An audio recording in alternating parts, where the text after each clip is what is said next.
An animation pose library is one of the most common and one of the most useful tools that you can have in your arsenal. Almost every studio has it in one way or another. Studios like DreamWorks or Pixar that have proprietary tools have built their own custom library plugins that work in their software. But every other studio that uses Maya or even Blender is going to be using one of two things. If you're in Maya, you're probably using the free Studio Library plugin, which we're going to talk about today. And if you're in Blender, I think it's built in now to Blender's features. You just have a pose library. But either way, these are some of the most useful tools because you can save individual poses for your character, whether it be the entire body, parts of the face, hands, mouth, eyes, whatever you want, and you can save entire clips of animation.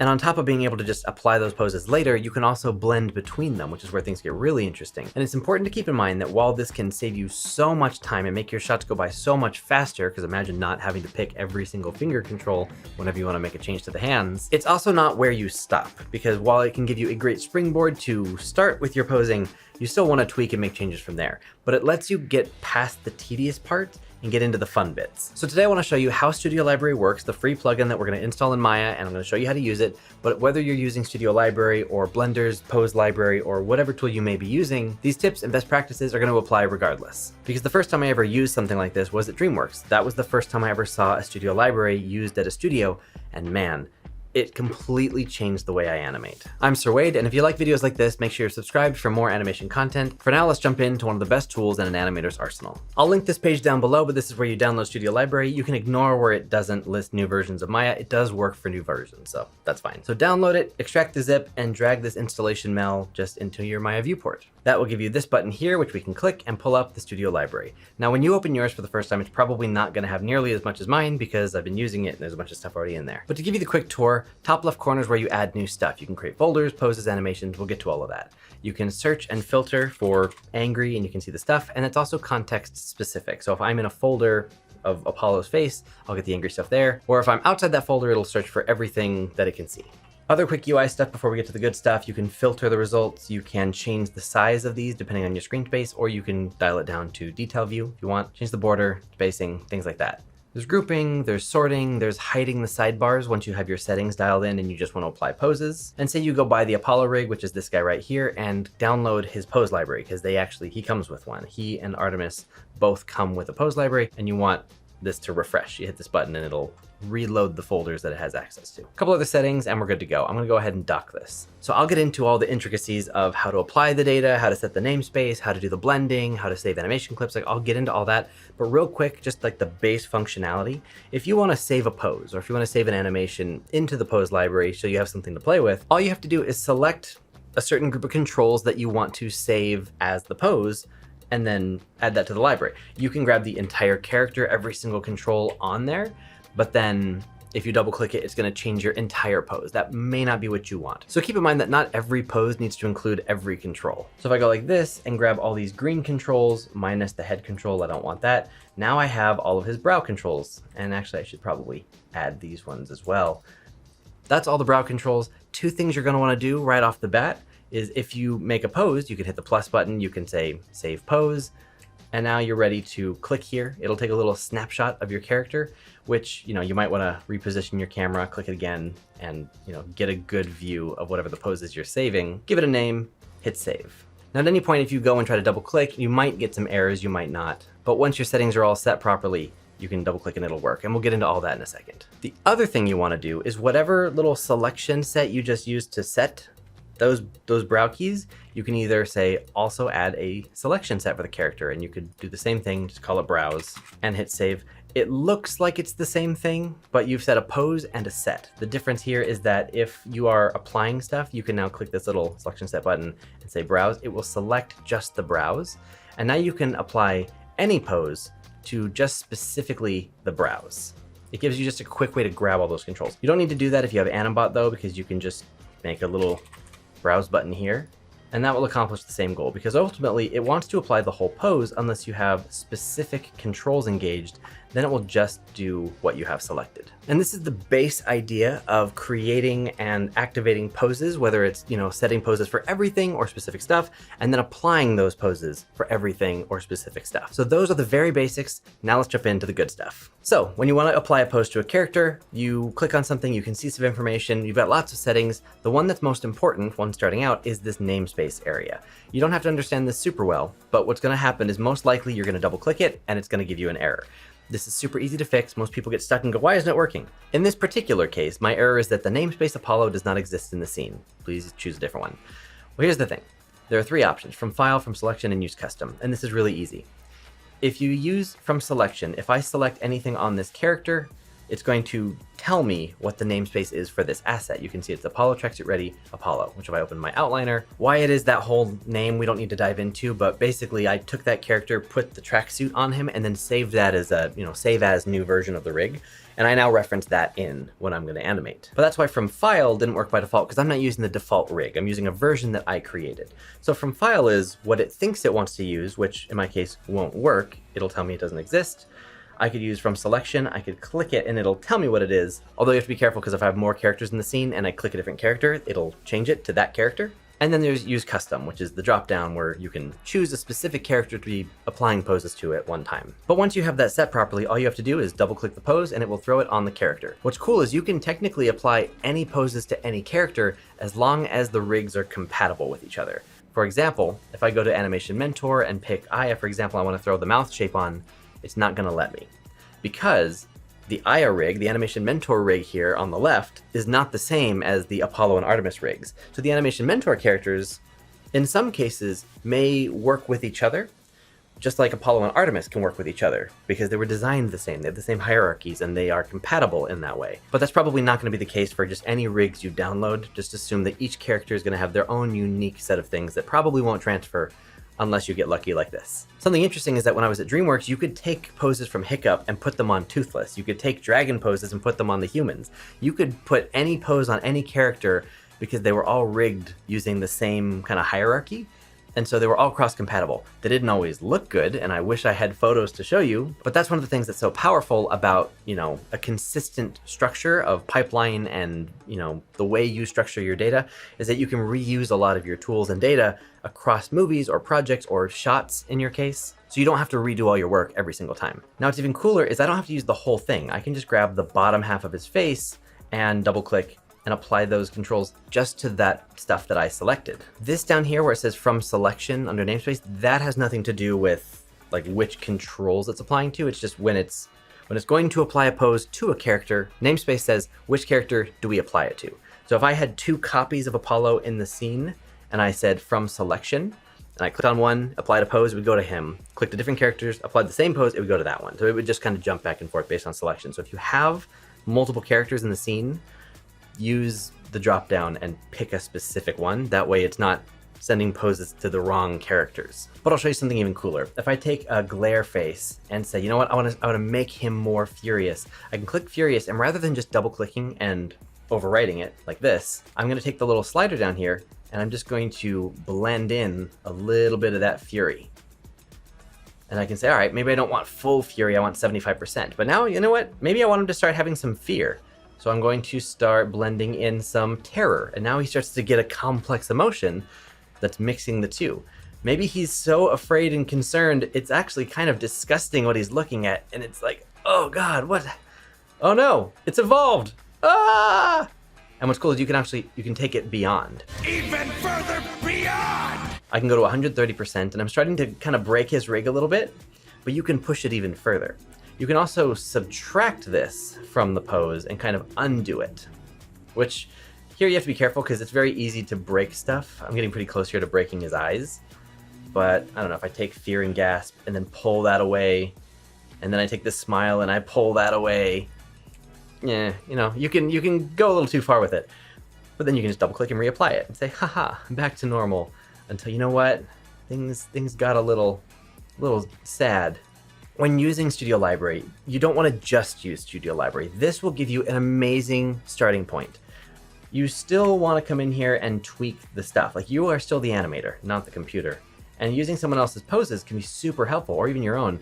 but you probably still want to go in and tweak it so you can get what you want, right? Whether it's just the jaw like I just did, or, you know, really adding a lot to the face. But this is how you can use it. You can use it to sort of start you off on the right foot and move forward much quicker. This is going to come in especially handy with things like hands. You'll notice that if I click on hands and I double click it, what's going to happen is we get the close, we get the climb, we get the fist, and that is so much time saved from grabbing each individual finger control and, you know, moving them and adjusting. Like, that is necessary from time to time.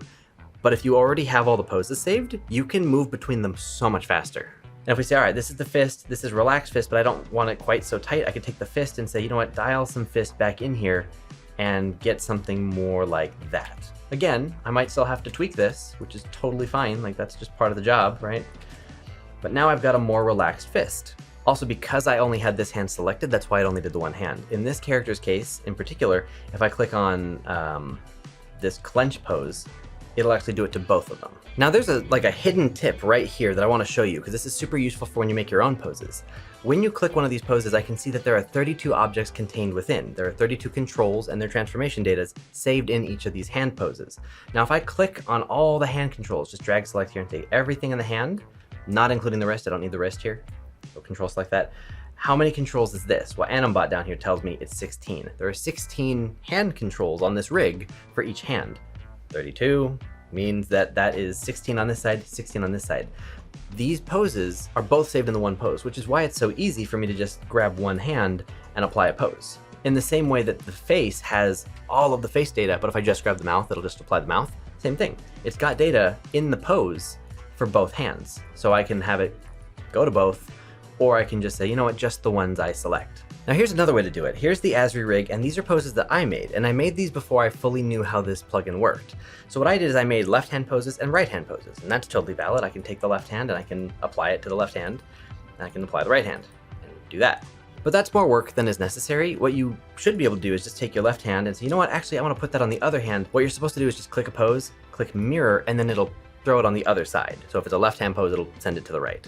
However, in my case, that's not going to work because I didn't set up a mirror table, which is where you grab all the controls of the character, you make a mirror table, and then you tell Studio Library the left controls have left in their name and the right controls have right in their name, and then it knows, oh yeah, okay, so I'll just mirror left to right and right to left. Personally, I'm a fan of how the Apollo rig is set up, having both hands all just in the one pose, and then you just grab the controls you want to apply it to. I also like it because you can just grab specific fingers and just blend in certain parts of a pose to make things faster. One last thing I want to cover here is that if you have a pose and you click the additive button, it won't just overwrite it, because by default if I double click this and double click this, it'll just, you know, jump between the two, overwrite the data. But if you switch the additive button, if you double click it again, it will reapply it on top. It'll add it on top of the already existing pose that's there, which in this case gives us Spider-Man. So those can be some really useful ways to add and blend the stuff in there. Now there's one last thing in this little panel that I didn't really talk about, which is this little button next to apply. If you click this and you want to apply it but not the whole thing, the other way, if you don't want to grab specific controls, is you can click this for selection sets and you can apply it to specific sets of the character that you've already pre-made. What I mean by that is if you just grab all of the brow controls for a character, you can select them all, create a selection set, and then that will be saved as a specific way to just apply a pose to the brows. You can do the same thing for the eyes, you know, lower face, upper face, hands, fingers, whatever. And all of those choices will be saved in the Studio Library, so you don't have to redo that every single time you start a new shot with this character, which can be really helpful. So you can see if I now go to the little selection set and say face brows, it will grab those specific controls, and then I can apply it just to those parts. It's kind of the same thing as if you did it manually, but it saves you the time of having to manually select them again. So that's a quick way to do it. You can also do what I do by using the Animbot selection set here, because then you have little floating buttons that you can say browse, go. So it's the same thing. What's also cool is you can save not just poses, but animation, full animation into the Studio Library. So if I come over to ASRI over here, and I pick her a namespace so that that's where the animation goes, I can just double click and apply this walk cycle that I did at some point for a demo. So if I undo that, I can show you that if you click the animation, you have a few different options. You can connect it to other animation, you can set it to the current, like where do you want to paste it into like the frames. You can have it replace your animation, insert it in the middle of stuff, merge it with existing data that you might have, things like that. So you have some options here, and you can also do the same thing by just grabbing a specific part of the character and applying it only to that one thing. So you can do a lot with this. And if you want to get really fancy with it, you could take that, throw that on an animation layer specifically, and now you have a slider for how strong that data from the pose library was. So now if you scrub through it, it's weaker, it's a weaker walk. Now I didn't set this up properly, so I can't just play it normally. I have to do all the looping stuff, but you can see that it's subdued. It's only using a percentage of the actual animation. So you can get pretty creative with this. But here's the thing, when you're gonna use Studio Library, the best thing you can do is really commit to using it. Like clear some time, spend a day, spend a couple of hours, and sit down and make yourself a pose library. If you are just starting out with a character, this can be a great way to get accustomed to the controls and see what you like to use, what controls in the body help you to achieve the poses that you're going to want to use in the future. And you can always go back and update these poses later if you find like, I don't like the way I made the poses. You'll learn a lot from it. But create yourself a folder for the body, for the face, for the hands, for mouth poses. You can do stuff for expressions, you can do stuff for lip sync, the different phonemes you might want to use. But I swear one of the most useful things is going to be the hand poses. Give yourself a bunch of options for hand poses. That way you don't have to spend so much time clicking every single finger control anytime you need to make a change or set the pose. A few other tips, save your rig's default pose as a pose in your library. So you can always set the rig back to its T pose or its A pose, back to its default position, and then also create yourself what's called pose default. That's something we used at DreamWorks, which was you would set up your preferences, your follow aligns, your, where you like the arms to be, IKs and FKs, things like that. Set up the rig how you like to work and then save it as a pose. So when you load in this character in the future to use it, you just apply your pose and you're ready to start animating. You don't have to set up, okay, follow lines, okay, arms down, set it to IK. Like you don't have to do all that. I also recommend when you're doing body poses, don't include this big ring at the bottom, the big master control ring. Because for example, if you're laying out the shot and you're moving the character all the way over here, and see that's where I want the character to start in the scene, and I apply a pose, bam. By applying a pose, it didn't like reset this back to default because when I made this pose, I didn't have this selected. If I had had that selected, like the entire character, including that ring, well then it would have snapped her back to wherever she was when I made the pose. Right? So you don't always want to include everything in your poses. Now super quickly, how to actually make a pose. If you make any changes to a control and we just say, all right, I'm going to turn her head and I'll lift a shoulder. That is my beautiful pose. I love it so much. I want it. I'm going to grab her whole character. I'm going to unselect the bottom ring for the reason I just told you. In this case, I probably don't need the entire body all keyed. I could probably just do it as a head pose or something, but let's just show you how it works. I can say plus pose. I'm going to add a pose.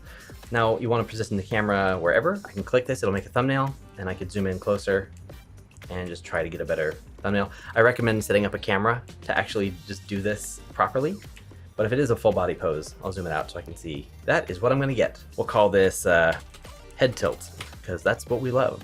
And I could comment, hit save. So now if I double click rig default, pose default, head tilt, bam. I could click this and I could blend it. And there we go. And I can also, you can see you can overshoot it again and you can subtract it. But that is how you create a pose, and it's the same thing for animation. You grab whatever controls are involved. You don't have to grab everything, just the stuff you're actually animating. And you click plus, animation. And when you click this button, what it's going to do is it's actually going to run through and like create a play blast that will then play.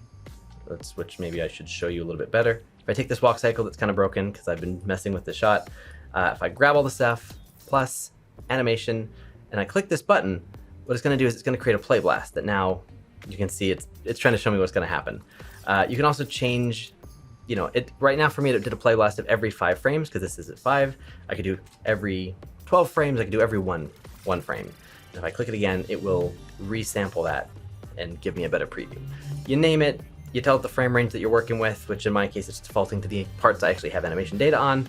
You hit save. It's pretty easy, it's pretty straightforward. It's actually pretty difficult to mess it up. And if you ever want to fix it, you can just try it again and delete the old one. The last thing I want to share about why you should be using this is not just about the ease of use for animation or saving great poses so that you can use them again later, animations, things like that. This is an amazing recovery tool. It happens from time to time where your files might get corrupted or something goes wrong with your saves or your Maya session and you're not sure if the data is actually exporting properly, or maybe you just want to export the data to like get it into another file. Like plenty of valid reasons. Grab all your animation data, save it as an animation within the pose library. Now you have something that's not tied to Maya at all, that you can have that file be corrupted, messed up, deleted, doesn't matter. your studio library files still contain the animation data for that rig, and you can go reapply it in another shot. It has saved my life so many times. It's one of the easiest ways to just get your animation data out of Maya quickly and safely to then be salvaged later. And to that end, you can also save iterations. So if you like a version of your animation and you want to try something new, but you're afraid to break it, and you don't want to just do like a full Maya full save as of the whole file, just save the animation data as, okay, work in progress. Then do whatever you want to do. And if you're like, oh, I hate it, just reapply the original data and you're back to where you were. Same as buffer curves in the graph editor. There's a lot of different ways to do this kind of stuff, but here's another tool in your tool belt. But I hope you're convinced, and I hope this helped. Studio Library is a great tool. I highly recommend it. It's free, so it's really easy to, try it out and see if you like it. And the more you use it, and the more often you add to it, the more powerful a resource it's going to be later on. When you're first starting out, it's going to seem hard to get into it because you have to sit down, spend the time, and actually make some poses. But I promise you, in the long run, you will thank yourself. It will be so worth it. And if you and friends are working on different poses together, you can all share these poses. These files live on your computer. You can export them, save them, share them with other people, and build this resource as a group. So with that, hope you enjoyed. Like this video if you enjoyed it. Check out my Maya for Animators workshop if you want more stuff like this. Subscribe if you haven't already. I think that's all my call outs. I'm Sir Wade, and I'll see you in the next video.